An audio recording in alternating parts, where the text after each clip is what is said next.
A high-pitched scream tore through the warm spring air. It wasn't just a scream, it was the kind that turned heads, made hearts leap, and demanded attention from every living thing in earshot. It was followed by an unmistakable thundering of hooves, the clattering of plastic chairs skidding across uneven grass, and the surreal sight of tiki torches toppling like dominoes in a hurricane. Streamers snapped off tent poles, tangled in the wind like metallic jellyfish, and somewhere in the chaos, a birthday cake took flight, landing frosting first into a cooler of seltzers. But that's not the part that mattered. What mattered was that Karen, yes, that Karen, was standing at the edge of my pasture, jaw slack, garden shears in hand, utterly frozen next to a section of fencing she had personally mutilated less than 24 hours prior. That's when our eyes met. Mine full of tired fury, hers wide with the slow realization that the gate she had so ceremoniously cut wasn't just symbolic, it was functional. I didn't yell. I didn't need to. All I said, quietly and surgically, was, "You shouldn't have touched the gate." But that wasn't the beginning. No, it started 3 days earlier, with something much smaller. A sound. A click, barely audible through the wind. I was doing my usual evening walk, checking on the fence line that separates my land from the HOA neighborhood. The gate between our worlds had always been a steel-reinforced reminder of two very different ideologies. On one side, livestock, grit, independence. On the other, conformity, manicured lawns, and power wielded through passive-aggressive Facebook posts. The fence wasn't just a physical barrier. It was a philosophy.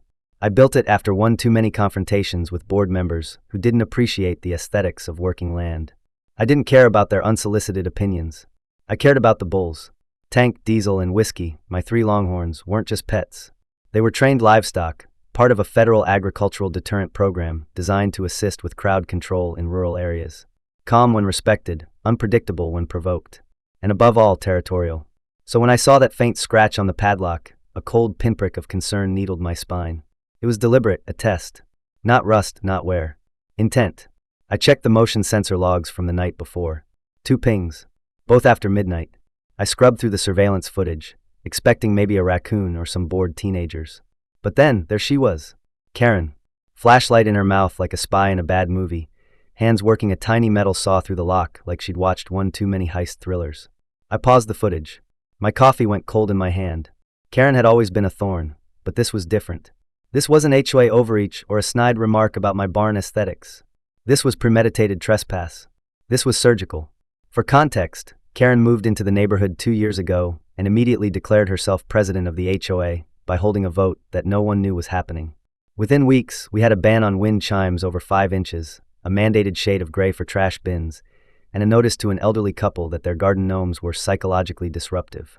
She ruled not by consensus, but by sheer force of will, weaponizing boredom and an Excel spreadsheet of minor infractions. My property had always been a target. She called it an eyesore and a liability. I called it a living thing, functional, rugged, and absolutely none of her business. For months, she tried to get the county to reclassify my pasture as recreational space, to make it subject to HOA regulation. She failed. I thought that was the end. I underestimated her. The next morning, a flyer landed in every mailbox on her side of the community. Pastel fonts. Clip art flowers. Spring fling garden party. Scenic location near the ridge. Games, food, and fun for all. It looked like a preschool art project. There was no address listed, no map, just that it was near the ridge, which anyone with eyes or a Google map would know was my land. Not HOA land. Not shared property. Mine.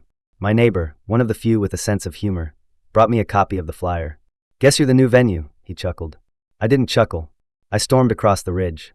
Karen stood in her driveway watering a row of tulips, so aggressively it looked like she was trying to drown them. I held up the flyer. "Is this some kind of joke?" I asked. She turned, her face an expression of forced innocence wrapped in HOA arrogance. "Oh, that? It's just symbolic," she cooed. "We thought the community could use some green space. This is private property, but it's community adjacent," she said with a straight face. "You know, by visual proximity." I stared at her. Visual proximity isn't a legal term. "Well, it should be," she huffed. "That fence ruins the view. It protects people like you," I said. Her eyes narrowed. "You're being dramatic." I could have argued. I could have pulled out plats and property maps. But something in her tone, smug, certain, untouchable, told me logic wasn't the language she understood. So instead, I said nothing. That night, I installed a second camera, reinforced the latch, and added a new lock. I stared at the gate for a long time. It had stood for years, untouched, unbothered. Until now. The next morning, the gate was gone. Not open. Gone. A clean cut. Metal panels lifted and set aside like they were part of a stage prop. And there, standing in the clearing with a clipboard and a smile that could curdle milk, was Karen. She was directing a rental crew setting up tents and tables, as if she'd just been voted mayor of a pastel fairyland. She waved at me like we were old friends. "You'll love this," she chirped. I'm thinking bounce house and face painting. My jaw locked. My hands curled into fists. I counted backwards from 5. "You have 30 seconds to get off my land," I said. "Guests are already on their way," she replied, laughing. "You'll thank me later." That's when I realized I couldn't stop her. Not yet. The area didn't have no trespassing signs. I'd always meant to post them, but never had. And Karen, bless her audacity, was banking on that omission. If I called the sheriff, she'd spin it. She'd cry, weaponize her HOA status, claim it was a misunderstanding. I needed more than outrage. I needed proof. What she didn't know, couldn't have known, was that the bulls were returning that evening. I had planned to bring them back after pasture work was done at a friend's ranch. But with this sudden garden party, I made a few calls. Moved up the timeline. By nightfall, Tank, Diesel, and Whiskey were grazing peacefully in their pen. The gate was reattached, the latch reinforced, the new lock encoded to my key fob. They were calm, silent, ready. And so was I. Because sometimes, when logic doesn't work and boundaries are mocked, you let the truth walk on 4 legs and speak in hooves. The morning sun rose over my property like it always did, soft, golden, indifferent. But that day it cast light on something grotesque. Folding tables scattered like driftwood on the grass, a gaudy balloon arch sagging in the breeze, and a vinyl banner reading, HOA Spring Fling, fluttering right above the words private property stenciled, now on my newly reinstalled fence. I had stayed up most of the night, making sure the sign was visible. Big, red, bold letters. I even laminated it. It wouldn't stop them, not physically, but it would strip away their plausible deniability. As I sipped black coffee from the porch, I watched as a team of party decorators, none of whom lived here, I'd bet, fussed over tablecloths and floral centerpieces like they were staging a wedding shoot. They didn't notice me. Or maybe they did and assumed I was maintenance. That's the thing about people like Karen. They build narratives so thick and fragrant, others forget to check if they're standing on someone else's story. Then came the sound I was dreading, the cheerful warble of a karaoke machine warming up. Yacht rock again. Of course. It was the only genre bland enough for Karen's ego to echo through. Soon after, the guests started arriving. SUVs lined up along the HOA road, unloading toddlers in matching pastel vests and parents who looked like they stepped out of a resort ad. Someone had even brought a drone, not mine, which hovered lazily over the ridge, probably capturing B-roll for Karen's next HOA newsletter. I stood at the edge of my property for a long time, just watching. Nobody questioned the fence. Nobody asked who owned the land. They just assumed. They followed the party. And why wouldn't they? The grass was green, the view wide open, and the gate, until recently, hadn't looked like a gate at all. Karen had spent years slowly, rhetorically erasing the boundaries in their minds. And now she'd done it for real. I thought about intervening then, just walking down and shutting it all down. But I didn't. Not because I was afraid. Because it wasn't time. That kind of chaos needed witnesses. And a lesson isn't a lesson unless it lingers. Instead, I slipped on my boots, walked down the far end of the pasture, and checked the bulls. They were calm. Tank had mud on one horn. Diesel was munching hay like nothing mattered. Whiskey, always the alert one, turned his head when he saw me and gave a low, slow grunt, the bovine equivalent of a nod. I gave one back. The gate that connected their pen to the outer field was locked, encoded, and tethered to a whistle frequency only I used. I checked the signal, ran a quick test, then backed away. The bulls didn't need to be aggressive. They just needed to be there. Meanwhile, the party crescendoed. I could hear someone yelling over a mic, probably Karen, thanking everyone for joining the celebration of community. A phrase so hollow coming from her it might as well echo. She was spinning this as her gift to the neighborhood, which, of course, made her the benevolent queen. And me, the troll guarding the bridge. Or so she wanted them to believe. That's when I saw it, Ron. One of the oldest HOA board members, quiet, usually uninvolved but not stupid. He wasn't wearing a party hat. He wasn't smiling. He was standing near the edge, frowning toward the pen like he could sense something wasn't quite right. He saw me. I nodded. He didn't nod back, but he didn't look away either. That was something. Then came the mistake. A kid, maybe 6 or 7, broke free from his mother's grip and bolted toward the gate. The real one. The one with the whistle latch. He grabbed the bar and yanked. Nothing happened, of course. The digital lock held. But then a man, probably his father, walked over, jiggled it, and said something I couldn't hear. Then he did what every suburban dad with 2 beers and no sense thinks he can do. He forced it. The latch popped open. Not broken, just bypassed. The gate swung inward. The kid squealed with delight and ran through. The father followed. A few others saw and assumed it was an overflow area. Within seconds, a small group had spilled into the pen, stepping on forage, laughing, tossing a frisbee someone had brought. They were in. I inhaled. The bulls hadn't seen them yet. Not quite. Diesel was the first to lift his head. He blinked slowly, then began walking forward, not charging, not alarmed. Just interested. He was massive, muscular, a wall of bone and presence. One of the partygoers spotted him and laughed, like this was a petting zoo. Karen, watching from the cabana with a plastic wine glass in hand, clapped her hands. "Oh look, how rustic," she shouted. "The local color has arrived." That was her narrative. That the bulls were part of the aesthetic. That they were meant to be there. That this was all planned. That's when I blew the whistle. Not the panic one, the recall one. A precise tone, calibrated through months of training.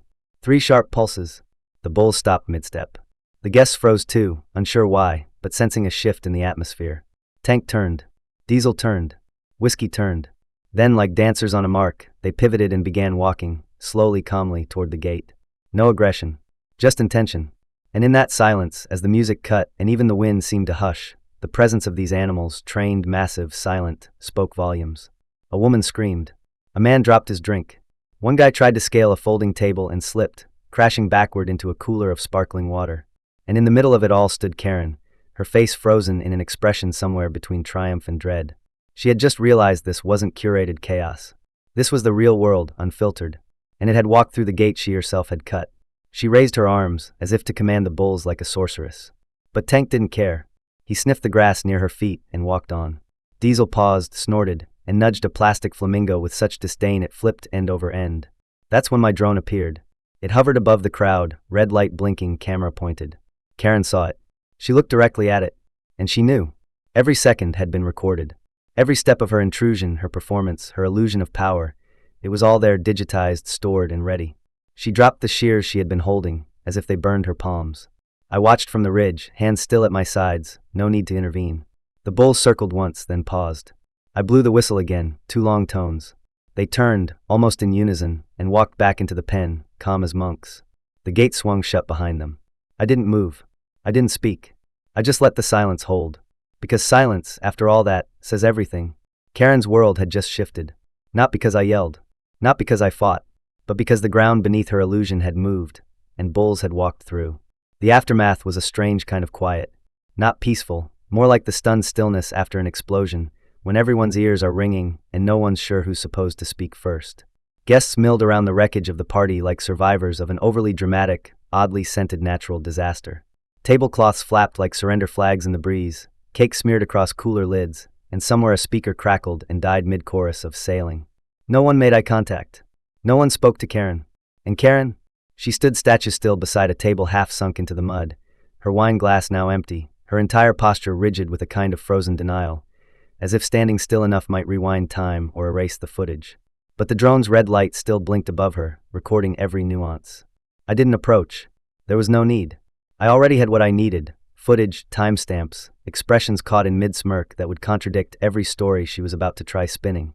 Instead, I walked the long way around, past the edge of the pasture where my bulls had returned to their grazing, utterly indifferent to the chaos they had walked through like philosophers passing through a rave.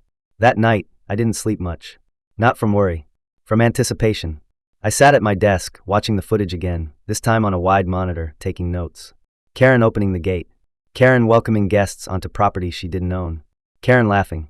And then bulls. Panic. Flight. Collapse. I timestamped the sequence like a film editor, stitched together the drone footage with clips from my trail cameras and the static cams posted along the ridge. I added the ambient mic recordings. Nothing dramatic, no music or effects, just raw sound. Hooves in grass, gasps, laughter turning to screams. It was all there. A story no one could spin. By morning, my inbox was already full. The HOA group chat had erupted overnight with a new thread titled "Incident at the Ridge Emergency Meeting Tonight." No one had to ask who started it. Karen hadn't wasted a second. She had probably hit send before she wiped the frosting off her shoes. I didn't reply. I didn't need to. Later that morning, I got a call from Deputy Allen, one of the local sheriffs. I liked Allen. He didn't care much for suburban politics, but he had a sharp eye for the absurd. His voicemail was brief. "Hey, heard about the situation yesterday. I assume you've got footage. Bring it in. We'll start a report." I drove down to the station with a USB drive and a printed folder of stills, timestamps, and screenshots. When I walked into his office, Alan didn't even pretend to be neutral. He took one look at the footage, leaned back in his chair, and whistled through his teeth. "So let me get this straight," he said, eyes scanning the folder. "She cut your fence, held a party on your land, didn't get permission, didn't post any permits, and now wants to claim what? That you attacked her with cows." "Trained bulls," I corrected. "Certified crowd control livestock. Registered with the Federal Agricultural Program." Alan blinked, then broke into a slow grin. "So she cut into a secured pen and walked a party into the middle of a certified livestock program zone." "Correct. And then blamed the livestock for existing?" "Roughly." Alan shook his head, laughing quietly. "You know this is going to get loud, right?" "Good." He nodded. "I'll file the incident and send it to the county prosecutor. In the meantime, document everything. She's going to throw a tantrum, and it'll be legal-sized." I spent the rest of the day doing just that, compiling files, screenshots, and images of the cut fence, the open gate, the printed flyers, even the hand-lettered sign one of her volunteers had posted that read HOA event zone, with a glittery arrow pointing to my pasture. Meanwhile, my phone buzzed nonstop. Neighbors I barely knew sent messages, some sympathetic, some apologetic, some stunned. One woman wrote, "My son hasn't stopped talking about the bull that flipped the grill.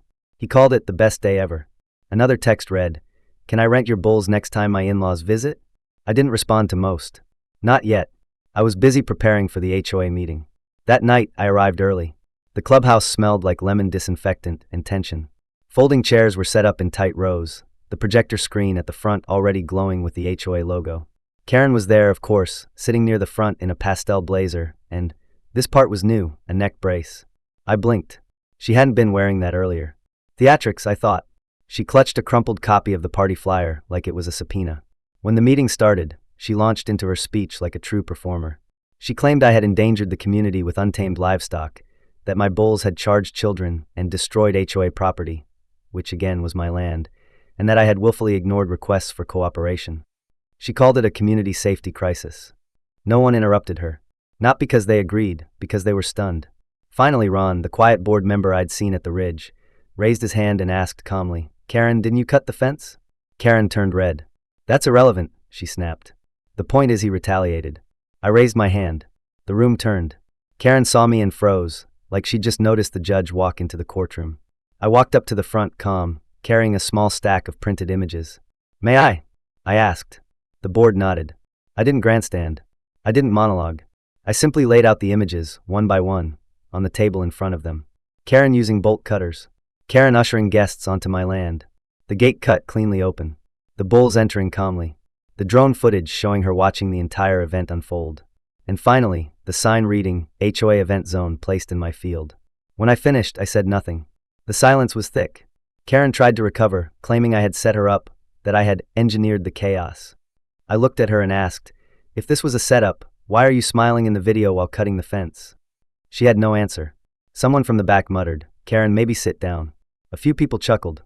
Ron leaned over to the treasurer and whispered something. The vice president of the HOA stood, clearly eager to distance herself. "We will review the footage and issue a formal statement later this week," she said. Karen made one last effort, claiming she'd been humiliated. I replied simply, "I didn't humiliate you. The camera did."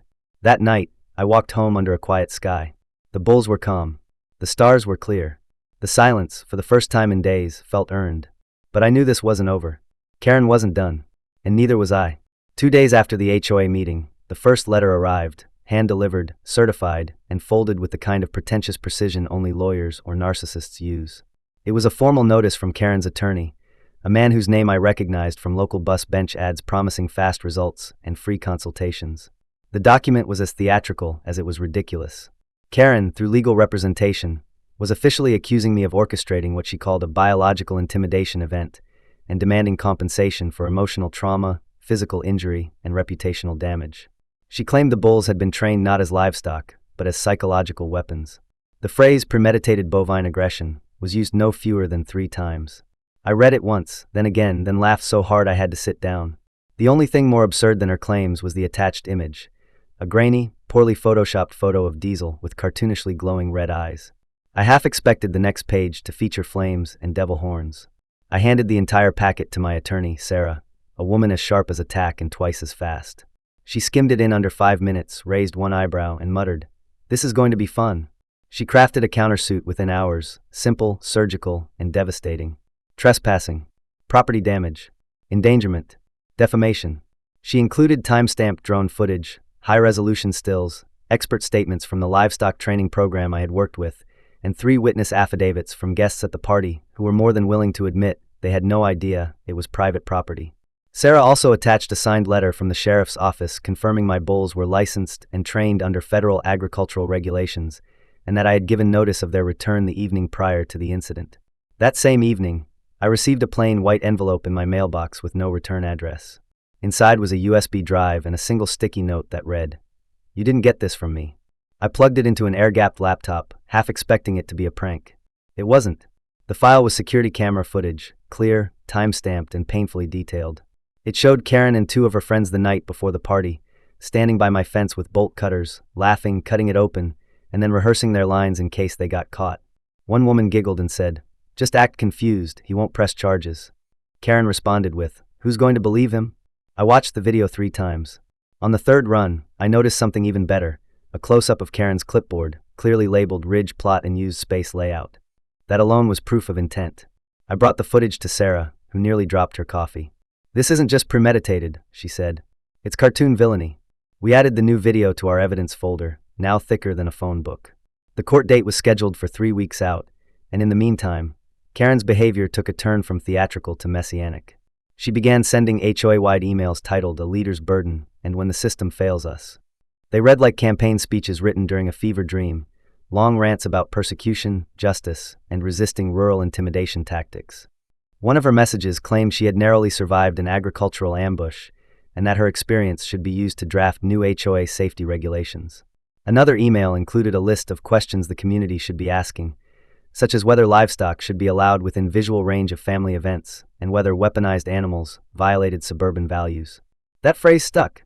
Weaponized animals. As if I had strapped GoPros to their horns and trained them to sniff out pastels. The response was mixed. A few diehard Karen loyalists replied with messages of support, mostly vague platitudes about unity and safety. But most of the neighborhood rolled their eyes. Someone even made a meme of Tank nudging a cooler with the caption, "Moving the party to new heights." Another neighbor printed a new sign and posted it by the ridge, "Private property now with bonus horns." Karen demanded the sign be taken down. It wasn't. Meanwhile, Sarah and I tightened every legal bolt. We had records. We had footage. We had motive, means, and malice on camera. But more than that, we had momentum. The neighborhood wasn't just annoyed at Karen anymore, they were embarrassed. At the next HOA meeting, attendance tripled. People came not for governance, but for the spectacle. I arrived early, set up a small projector, and quietly took a seat in the back. Karen arrived late, wearing a new neck brace and oversized sunglasses indoors. She didn't look at me. When the meeting began, the VP allowed a brief community update. I raised my hand. Karen immediately objected, but the board allowed it. I played the footage. Not the bulls. Not the chaos. Just the quiet, incriminating segment of Karen and her friends cutting the fence and laughing. The room fell utterly silent. When the video ended, I simply said, "This wasn't an accident. This was a plan." Karen stood up, red-faced, shaking, and shouted about privacy, doctored footage, and persecution. Someone in the back called out, "You did it on his land, Karen. Maybe sit down." That was the crack. The moment it all began to crumble. Several board members conferred in whispers. The VP stood and announced that the HOA would issue an internal review of Karen's conduct and suspend her from event planning pending the court decision. Karen tried to object again, but the room was no longer hers. As the meeting adjourned, half the attendees left silently. The other half murmured and laughed quietly, not unkindly, just disbelievingly. It was like watching a spell break. Over the next week, Karen's support base evaporated. Some unfollowed her on the HOA app. Others removed her from side group chats. A few sent quiet apologies my way. One elderly man, who'd never spoken to me before, walked over and simply said, "Didn't know it was that bad. Sorry we didn't step in sooner." I nodded. That was enough. Karen still sent out emails, though. Still claimed she was the victim of rural sabotage. But fewer people were listening. One day, walking to the mailbox, I found a new flyer taped to my gate, a drawing of Tank in sunglasses, with the words "Neighborhood Security Team" and a fake phone number underneath. Someone had started a joke campaign to elect the bulls as honorary HOA members. I left it there. It made people smile. And sometimes that's more powerful than outrage. By the time court rolled around, the neighborhood had shifted. Not entirely. Not dramatically. But just enough. They weren't scared of Karen anymore. They were just done. And in that subtle, quiet change, I knew, whatever happened in the courtroom, the real verdict had already been delivered. The courtroom was colder than expected, all fluorescent lights and institutional beige, the kind of place where emotions were supposed to be contained, sterilized, reduced to arguments and exhibits. I sat at the plaintiff's table, not nervous, not triumphant, just steady. My attorney, Sarah, radiated quiet confidence as she organized our folders, labeled tabs fluttering like flags marking every lie we were prepared to dismantle. Across the aisle, Karen sat stiffly beside her lawyer, the same man who'd built his brand on bus benches and grocery store corkboards. He had a comb-over that didn't try very hard, and a suit that looked like it had never met a tailor. Karen wore another new neck brace, this one more dramatic, almost theatrical in size. She also had tinted glasses, despite the complete lack of sunlight in the room. It was her costume now, martyr chic. When the judge, a stern woman with silver-streaked hair and the patience of a worn-out parent, called the session to order, Karen's lawyer launched into his opening like he was auditioning for a courtroom drama. He painted her as a community leader under siege, a woman who only wanted to unite her neighbors and was instead met with what he called a livestock ambush of unprecedented proportions. He used the phrase emotional terrorism to describe the presence of the bulls. The judge raised a brow. Karen dabbed at her eyes with a tissue. Then he brought up the footage, not mine, but the party video from one of the guests. He tried to frame it as evidence of my negligence. There were stills of children running, a man stumbling, the bulls in the background. One image showed Diesel near a food table, just standing. Another, a child tripping, though conveniently cropped before the image of the plastic flamingo he tripped over. Sarah didn't flinch. She simply waited. When it was our turn, she stood and calmly presented our side. She didn't use buzzwords. She used facts. Karen cut through a locked gate with bolt cutters. Karen entered private land. Karen invited over 50 people to a party on property she neither owned nor had permission to use. Karen ignored warnings, signage, and basic human logic. Then she played the video. Not the bulls. Not the chaos. Just the quiet, damning moment of Karen at the fence, laughing, slicing through steel like it was ribbon, then motioning people inward like a monarch granting audience. The room was silent. Even her lawyer looked down. Then came the clincher, the footage from the anonymous USB. Karen and her friends, rehearsing their excuses. Just act confused, one of them said, giggling. Who's going to believe him? Karen nodded in agreement in the video, smiling. In real time, in court, she was no longer smiling. The judge paused, then asked, Mrs. Gelman, do you dispute this footage? Karen stood, braced like she was preparing to deliver a monologue. Your Honor, she said, voice trembling, I was misled. I was told the land was... By whom? The judge cut in. Karen blinked. I assumed. The judge raised a hand. Please sit. Then we called Deputy Allen to the stand. In uniform, calm, clear. He confirmed the bulls never made contact, that I had warned the authorities ahead of time about their return, and that upon arrival, the animals were already secured. Were they aggressive? Sarah asked. No, Allen replied. They were just present. Big, sure, but not hostile. More trained than most dogs I've seen. He even chuckled. Honestly, they followed whistle commands better than some deputies I've worked with. That got a few laughs from the room. Karen's lawyer tried to object. The judge shut him down. We're not debating livestock behavior, she said. We're discussing trespass and accountability. Sarah ended by presenting a signed statement from the Federal Livestock Program, verifying that my bulls were part of a certified agricultural deterrent training initiative, complete with a schedule of their regular check-ins and behavioral evaluations. Then she delivered the quiet blow. We are not seeking excessive damages, she said, looking directly at the judge. We're not here for money or drama. We're here because there has to be a line. One that was crossed, cut, and denied. We ask that the law acknowledge that. The judge took her time. When she returned with the ruling, the room was dead quiet. She dismissed Karen's countersuit in full. Declared that I had acted within every legal and ethical boundary. Ruled that Karen was responsible for the fence damage, the cost of security recalibration, and would be subject to a formal written warning regarding misuse of HOA authority. But most notably, she approved our motion to make the ruling public within the community. That was the real verdict. When we stepped out into the hallway, Karen avoided eye contact. Her lawyer mumbled something about an appeal and disappeared. I stood there for a moment, breathing in the stale hallway air like it was the freshest breeze I'd ever tasted. A few HOA members who'd come to observe lingered awkwardly. One woman stepped forward and said, I'm sorry I believed her for so long. I nodded. I'm not here to gloat, I said. I just want things to make sense again. Over the next few days, the verdict spread through the community like wildfire. Flyers circulated. Someone printed a fake newsletter called The Bull Truth with a photo of Karen's stunned face and the headline, Case Closed. A petition started, not by me, demanding Karen resign from the HOA board. I didn't sign it. I didn't have to. The signatures poured in without any push. Less than a week later, Karen held a final meeting. Fewer than a dozen people showed up. Midway through her speech, 5 of them walked out. She accused the neighborhood of betrayal, said the community had been manipulated by rural propaganda. No one clapped. No one argued. They just left. The next morning, her resignation letter was delivered via HOA email. Short, bitter, and lacking the usual sparkle. I didn't respond. I didn't throw a party. I walked to the edge of the repaired fence, leaned against the post, and watched the bulls graze. Diesel looked up at me and flicked his tail. I gave a soft whistle. He walked over, calm and proud, and nudged my arm. In that quiet, there was peace. No shouting. No accusations. No neon flyers on my gate. Just open sky, honest land, and the sense that something deeply broken had finally been reset. Karen eventually moved. Quietly, no farewell, no fanfare. Her house stayed on the market longer than usual. People said she was staying with a cousin in another HOA 2 towns over. One without fences. One, presumably, without bulls. I didn't care. I was done with her. But I knew something she'd never forget. She'd never walk past another pasture without thinking twice. Never look at a clipboard or a gate without remembering the day her lies walked into a field and met something stronger. Not rage. Not revenge. Just truth with horns.